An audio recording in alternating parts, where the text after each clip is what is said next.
Puede que esto no parezca ni suene exactamente como una revolucionaria fábrica industrial. Todo está muy limpio y ordenado y silencioso, pero lo que se hace aquí es algo que puede ser extremadamente resistente.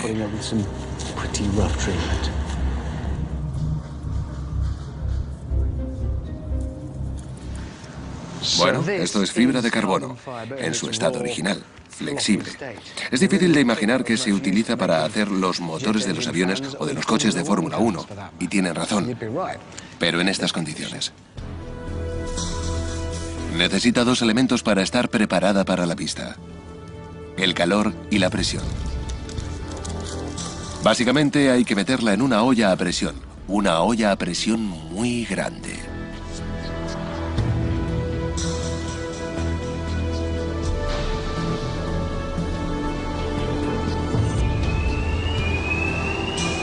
Digamos que eso es la puerta de un enorme horno.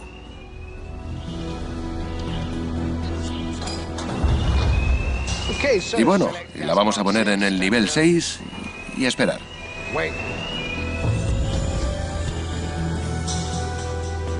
El material que aparece es ligero pero increíblemente resistente.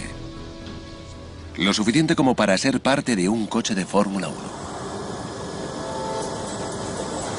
Toda fibra de carbono comienza su vida como una cuerda.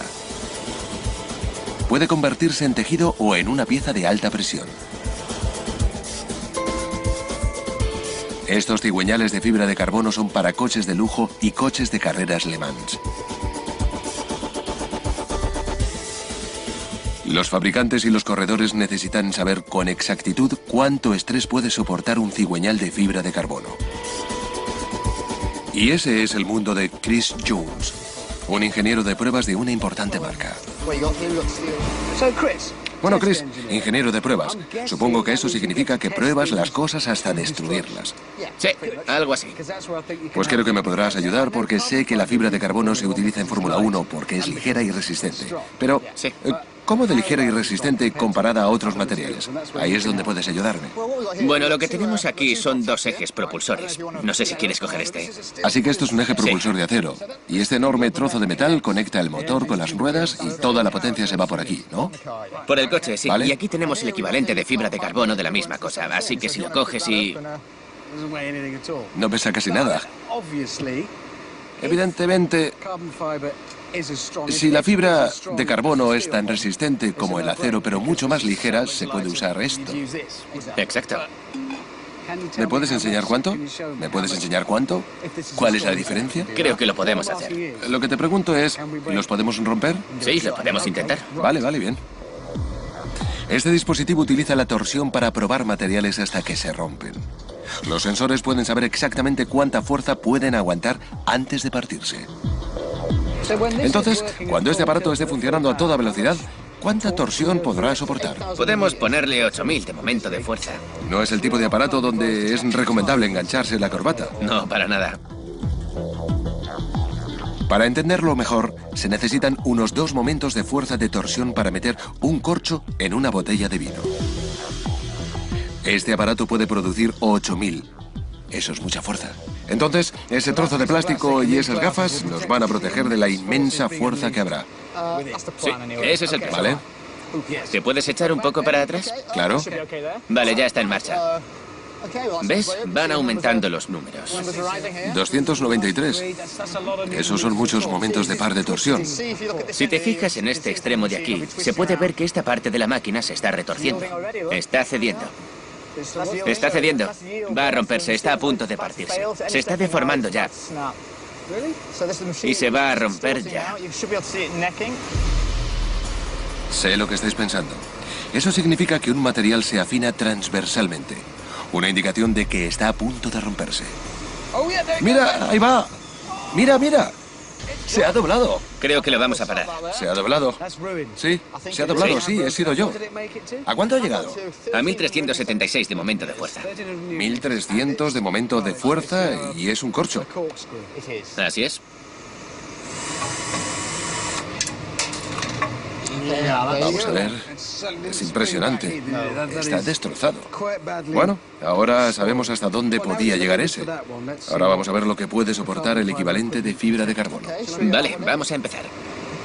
Y esto es un recordatorio de lo mucho más ligero que es este.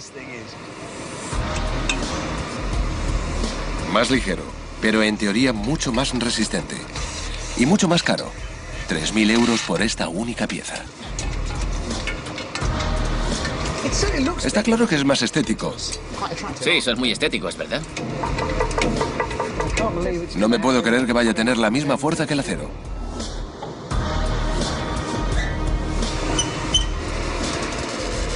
Bueno, vemos que puede hacer esto. ¿Bien? 1.376 es el objetivo.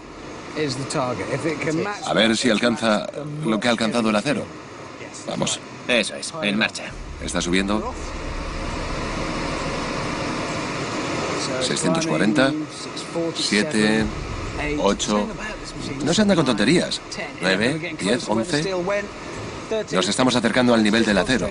13, bueno, lo acaba de superar. Y la pieza no ha sufrido daños. Lo ha superado.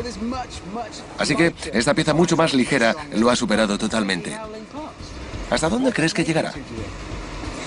Espero que a 4,5. ¿4,5 comparado a 1.300 del acero? Pesando mucho menos. Oh, nos acercamos. 4,2, 3, 4, 5... Estaba a punto de preguntar qué pasaba cuando va... Eso es lo que pasa. Vale, yo no he saltado ni nada. Bueno, ¿hasta dónde ha llegado? A 4.728 de momento de fuerza, comparado a los 1.300 del acero. Es mucho más resistente que el pesado acero y no olvidemos que está hecho de estos hilos. Básicamente son tiras que se expanden. Nada más. Solo eso.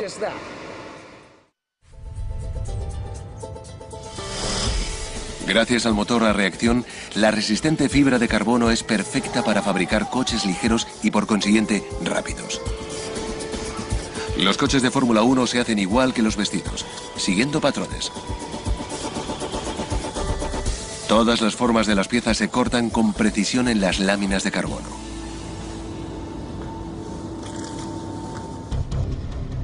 Incluido esto, el monocasco o carrocería de una sola pieza. Es la cabina del piloto. Este monocasco ultraligero es también el chasis del coche. No hay chasis independiente. No es necesario porque la fibra de carbono es suficientemente resistente. Lo único que protege al conductor es una capa de carbono. Pero eso no es lo único que necesita protección en estas elegantes bestias.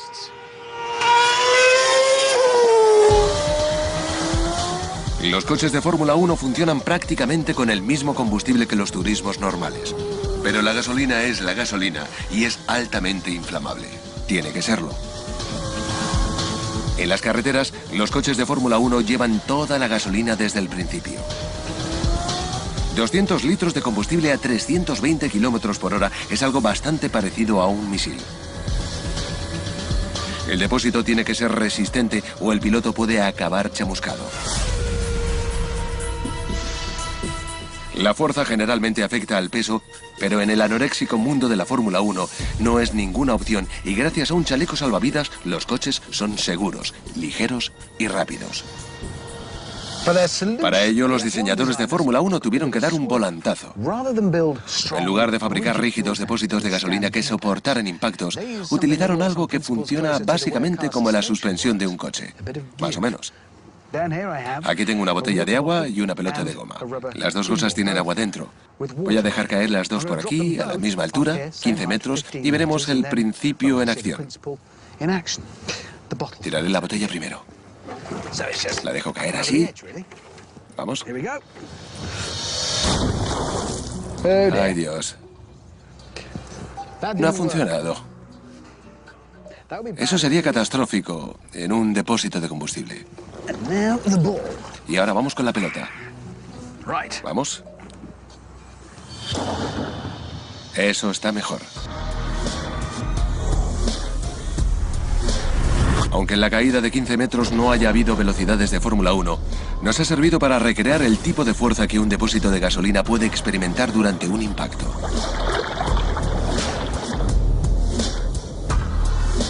Un material flexible y ligero que se dobla y absorbe impactos parece ideal. Pero por lo visto es difícil hacer algo flexible y resistente. El profesor Paul Hogg es un experto en materiales de la Universidad de Manchester.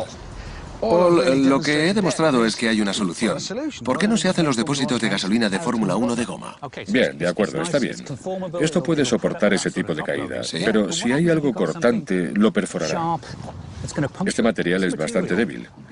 Casi todo lo que hace los materiales flexibles también los hace débiles. Así que si tienes algo cortante que puede perforar, tendrás un problema.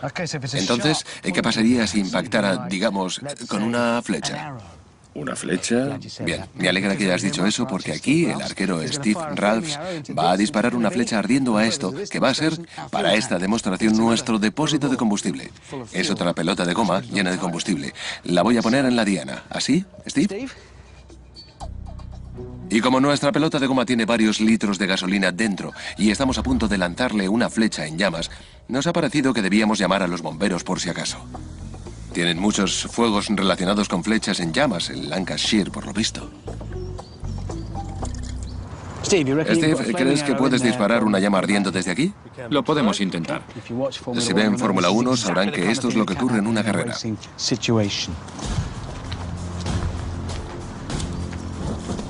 ¿Está ardiendo?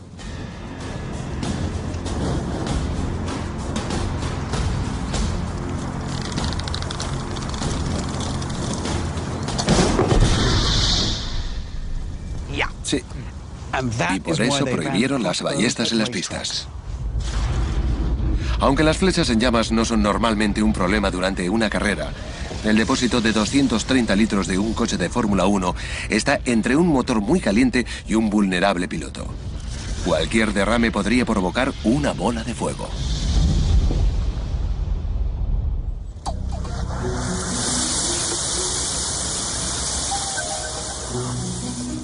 ¿Un poco exagerado?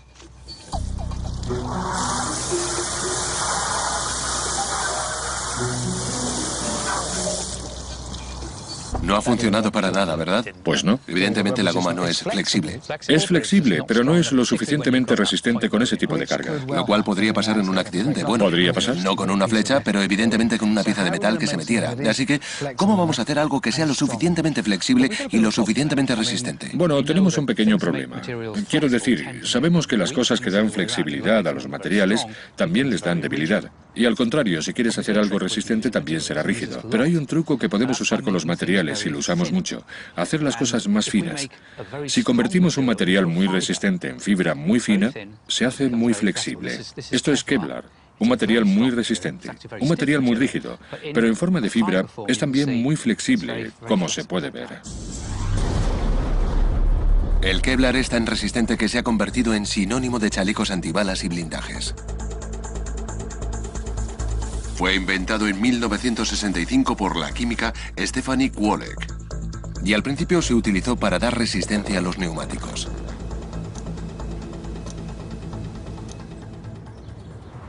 Bien, así que esto es un material muy resistente por su delgadez, lo que le da también flexibilidad. Es genial. Es un material 5 o 10 veces más resistente que el acero. Sí, igual que el carbono, esta milagrosa fibra es más resistente que el acero. Unas 5 o 10 veces más resistente. Por eso pueden hacerlo tan fino. Entonces, si se hace algo más fino, también será más flexible y resistente, pero no podrá contener combustible, porque se saldría. Sí, lo primero que tenemos que hacer es convertirlo en algún tipo de tejido para poder hacer con ese material diferentes formas. Pero el tejido no va a poder contener el combustible, ¿verdad? Así que vamos a tener que recubrir con él algo que siga siendo flexible. Así que cogemos esto y lo combinamos con la goma. La goma lo recubre y tendremos esto. Esto es un depósito de verdad de Fórmula 1. Sí. Nos lo han dejado. No lo parece, pero es muy eficaz y también muy caro. Cuesta mucho dinero hacer uno de estos. Y esto combina las propiedades de los dos materiales. Le da rigidez y resistencia. Y puede contener combustible. Sí, básicamente es una matriz de goma reforzada con Kevlar para darle la resistencia que necesita. Deberíamos probar esto con otra flecha en llamas. ¿Deberíamos? Pero creo que no nos regañarían. Es muy caro. Nos lo han dejado y lo tenemos que devolver. Pero he ideado algo que nos podría servir. He traído conmigo al primo industrial del material de los depósitos de Fórmula 1, el Kevlar. Esto es lo que tengo. La fibra Kevlar es lo que le da resistencia y esta es la goma. Sigue siendo flexible. Es muy flexible. Pero también muy resistente porque combina las propiedades de los dos materiales. Steve, ¿tienes alguna flecha en llamas más? Creo que necesitamos otra.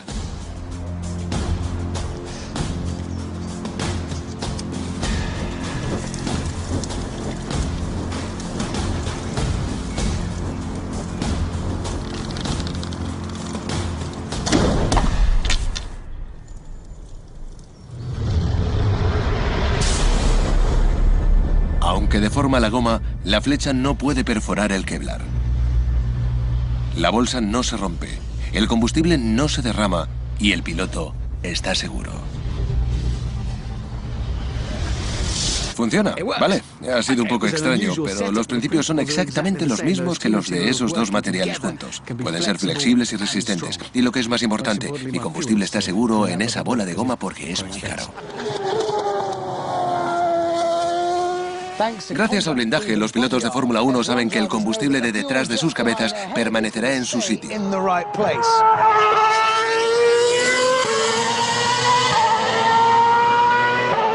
Los únicos pinchazos por los que tienen que preocuparse son los de sus neumáticos. Los neumáticos de Fórmula 1 no están diseñados para durar carreras completas. Eso significa que tienen que cambiarse por lo menos una vez durante la carrera. ¿Y cuánto se tarda en cambiar un neumático? ¿15 minutos? ¿20? En un mundo obsesionado con la velocidad, el tiempo es oro. Los mecánicos de Fórmula 1 pueden cambiar 4 ruedas en menos de 10 segundos. La clave está en tener un equipo de parada técnica de precisión militar y las herramientas apropiadas. En lugar de 4 o 5 complicados pernos, las ruedas de Fórmula 1 tienen un conector de cierre que puede ser desmontado en menos de un segundo.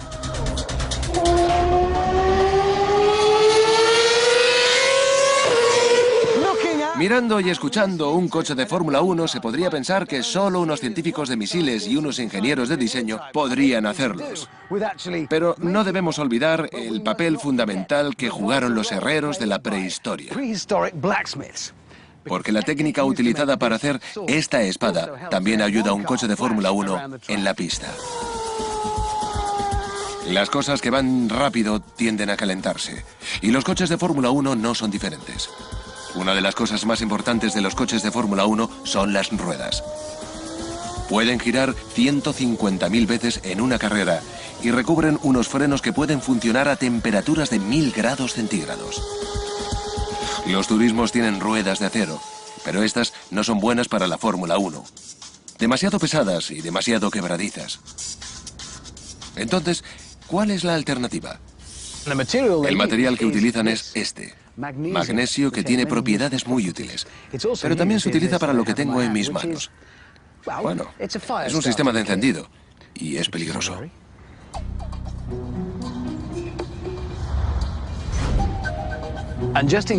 Y por si no me creen sobre esta propiedad del magnesio, creo que es mejor que nos alejemos de un lujoso coche de Fórmula 1 para demostrarlo.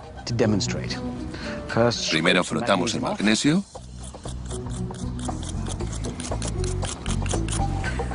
Después, veremos una chispa. Una de esas. ¿De verdad querría ver eso en su coche de Fórmula 1? En determinadas circunstancias, como cuando un pinchazo hace que el neumático raspe el asfalto, el magnesio de las llantas puede arder y tener horribles cosas.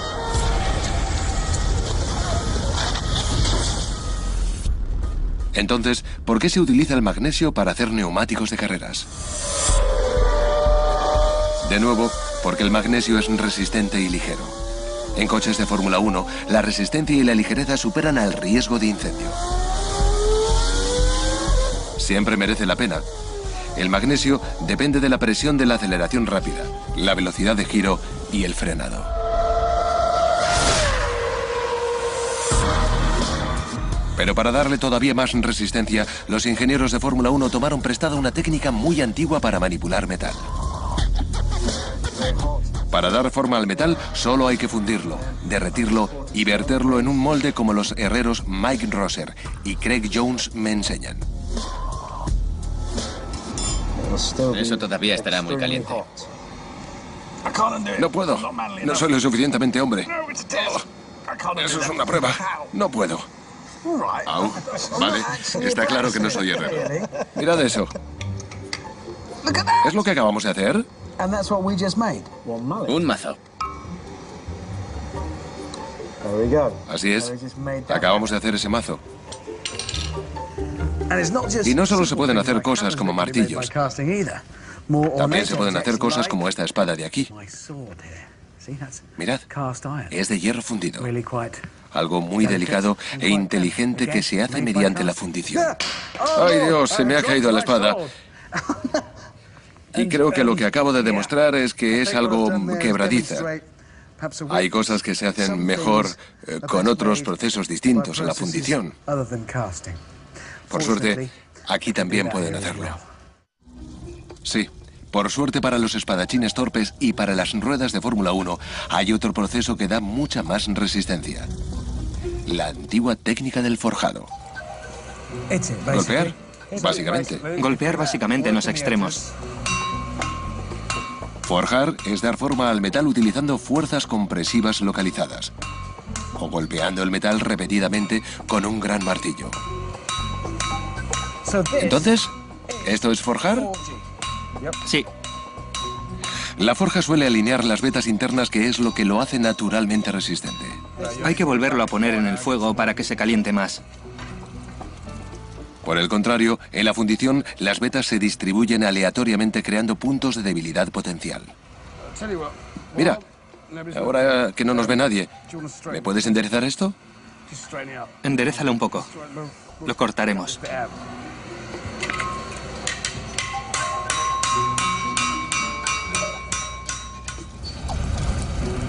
Tras muchas horas de esfuerzos de forjado, estoy agotado, pero tengo resultados. Sí, es casi perfecto. Y lo he hecho yo. Todo eso. Evidentemente se tarda mucho en aprender a hacer esto. ¿Podrías terminar el mío? Déjame ver. Sí. Con un poco de ayuda de mi glamuroso ayudante, mi espada queda en perfectas condiciones. Muchas gracias, gracias. Y ya mi espada está mucho mejor que la fundida. Es más ligera y más resistente. ¿Sí? Está claro que es mucho más resistente que la fundida. Por eso los equipos de Fórmula 1 utilizaban ruedas de magnesio. La forja es mejor que la fundición, y eso que no estamos hablando del peso, porque esta espada, la forjada, pesa menos que la fundida y rota. Y lo mismo pasa con las ruedas. Una rueda forjada será más ligera y más resistente que una fundida. Se podría pensar que los equipos de Fórmula 1 tienen ejércitos de herreros trabajando en sus ruedas. La verdad es que no. El proceso es mucho más industrializado.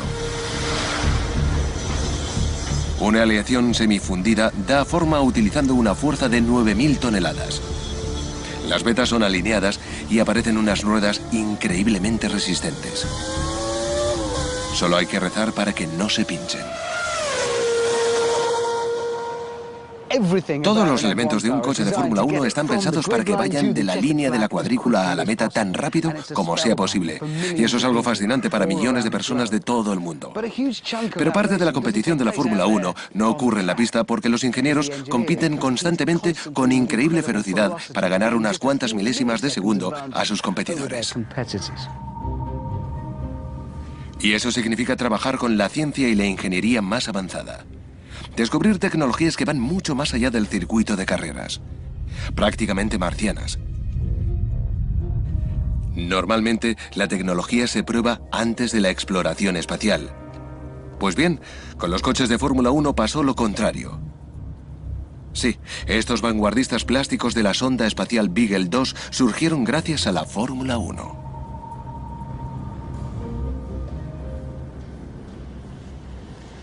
Y se podría decir que son como mariposas. Son considerados objetos de gran belleza y valor por los coleccionistas. Y es fácil ser seducido por la funcional belleza de estos vehículos, por la profundidad y destreza de un producto así. Pero hay que recordar que deben su existencia a sorprendentes conexiones de la ingeniería. El primer cañón de precisión. El primer alerón. Un motor a reacción. En cualquier momento se va a doblar. Sí, ahora, mira, mira, mira. El blindaje. Y la forja de los herreros. Doy miedo. Lo sé.